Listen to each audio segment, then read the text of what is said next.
Welcome to Max Asian. Today we're going through the 10 best action K-dramas you cannot miss. From undercover agents risking everything to fighters plunging headfirst into the criminal underworld, demon hunters, nighttime vigilantes, and heroes with superhuman abilities. There's political thriller, Korean western, pure raw action, and those stories that break you inside while keeping you on the edge of your seat. Whether you're the type who marathons nonstop or the type who takes their time savoring every episode, this list has something for you. But before we start the video, it would mean a lot if you took a moment to leave a like and subscribe to the channel. Thank you so much for your kind support. Number 10. The Veil. Han Ji-hyuk was the most brilliant agent in the National Intelligence Service. His track record was impeccable, his superiors admired him, and then he vanished without a trace. A year later he returns, physically broken, and with no memory of what happened during that lost time. Nobody knows how he survived. But Ji-hyuk knows one thing for certain. Someone inside the organization betrayed him and sent him into the abyss, and he won't rest until he finds that person, even if it means facing enemies far bigger than he ever imagined. This is a dense espionage thriller that gives you no rest from the very first episode. Nam Kung Min builds Ji-hyuk with a quiet intensity and physical presence rarely seen in the genre. Every movement, every look says more than the dialogue. The number of characters and parallel storylines can feel overwhelming at first, but the puzzle comes together patiently, and the result is a solid, well-constructed series that never lets up until the very end. For fans of intelligence thrillers, this is a gem that flew way too far under the radar. Number 9. Song of the Bandits. Korea, under Japanese occupation, the 1920s. People have no land, no future, nothing. Those who can escape flee north to Gando, a lawless territory on the border with China where the only rule is to survive.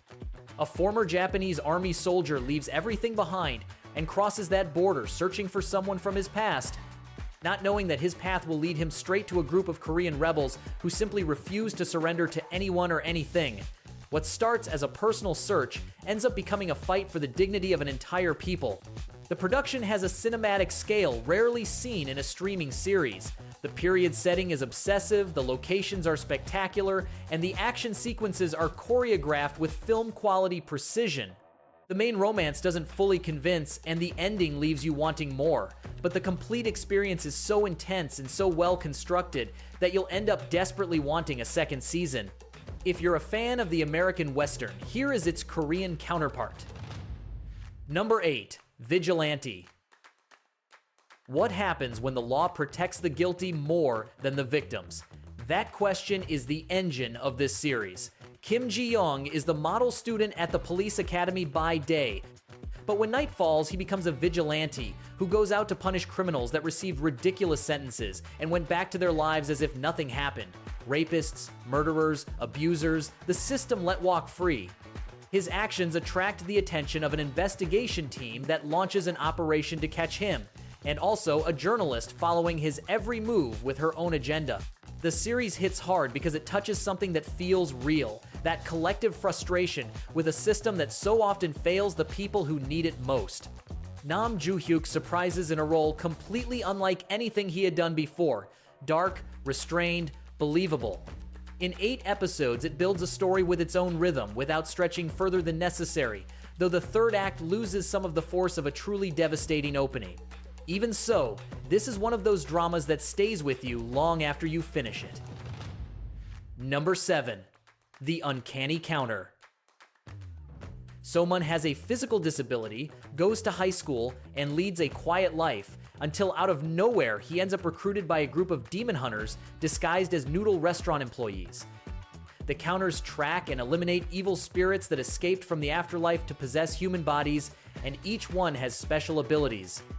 What nobody expected is that Somun's power turns out to be extraordinary, far beyond anything even he could have imagined. The series works so well because it achieves something very few action dramas manage, blending brutal supernatural sequences with a deeply human story about loss, family, and belonging. Every member of the group carries their own history, and you feel that in every shared scene. So-mun as a protagonist is endearing without falling into the infallible hero stereotype, and the dynamic between the counters makes you want to spend every episode with them. The pacing stays solid from beginning to end, with no dead stretches dragging the story down. For those looking for something different that mixes heart with real adrenaline, this series is exactly what you need. Number 6. Bloodhounds. It all starts in a boxing ring, where two young men with very different stories recognize each other as equals. Ji-woo is a talented prospect with one single goal: take care of his mother. Woo-jin is a former Marine carrying his own demons. When Ji-woo's mother falls into the hands of a ruthless illegal moneylender, the two of them end up tangled in a dangerous operation that goes far beyond anything they could have imagined. The plot isn't the most elaborate in the genre, and that's fine, because the series never tries to be deep, just entertaining, and it delivers on that with ease. The fights are choreographed with near cinematic quality and without the exaggerated shaky cam that ruins so many action series. Woo Do-hwan and Lee Sang-yi work incredibly well together on screen from their very first shared scene, and their friendship feels genuine without the series ever having to over-explain it.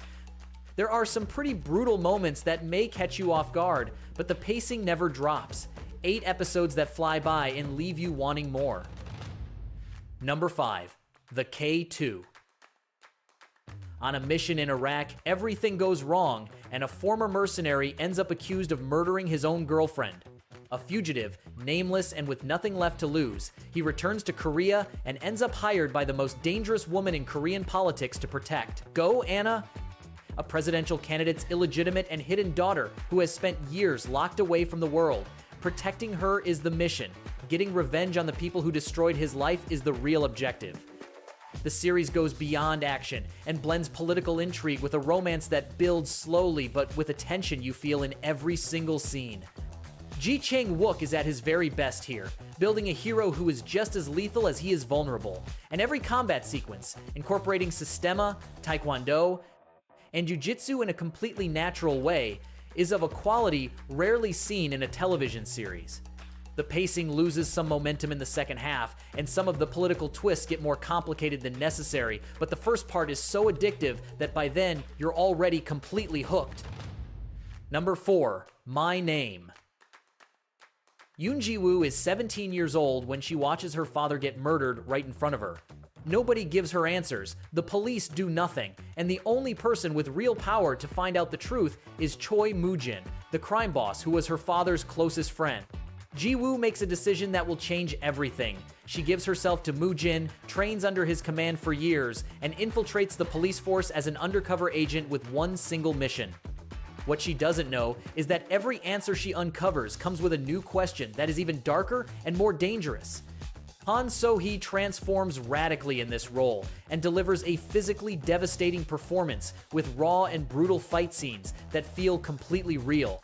The atmosphere is dense and dark from the very first minute, and the series doesn't waste a single second on dead weight. Some twists in the final act can feel slightly forced, but the intensity of the story and the total commitment of its lead overcome any stumble along the way. 8 episodes that hit you like a single punch and leave you breathless at the end. Number 3. Vagabond. A passenger plane crashes and there are no survivors. Among the dead is an 11-year-old boy. His uncle, a stunt performer with no intelligence training and no contacts, travels to Morocco to bring the body home, and something doesn't add up. The crash was not an accident. Very powerful people are working to make sure that truth never comes to light, and that uncle with nothing left to lose decides that is not going to happen. Along the way, he collides with a National Intelligence Service agent who is starting to suspect exactly the same thing. Vagabond was one of the most expensive productions in Korean television history, and you can see it in every single frame, filmed in Morocco, Portugal, and Korea. It has a cinematic scale that very few series from any country can claim. Lee Seung-gi and Bae Suzy convey perfectly the tension of two people who need each other but can't quite trust one another, and the action sequences are constant and intense. It lands at number 3 because the ending leaves too many loose ends and a sense of unfinished business that can genuinely frustrate. But the ride to get there is so thrilling, it's absolutely worth it. Number 2. The Worst of Evil.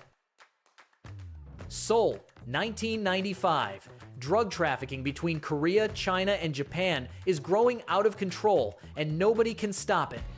In that context, a rural precinct inspector is offered a unique opportunity: infiltrate the Gangnam Alliance, the most dangerous cartel in the country, and dismantle it from the inside. He accepts.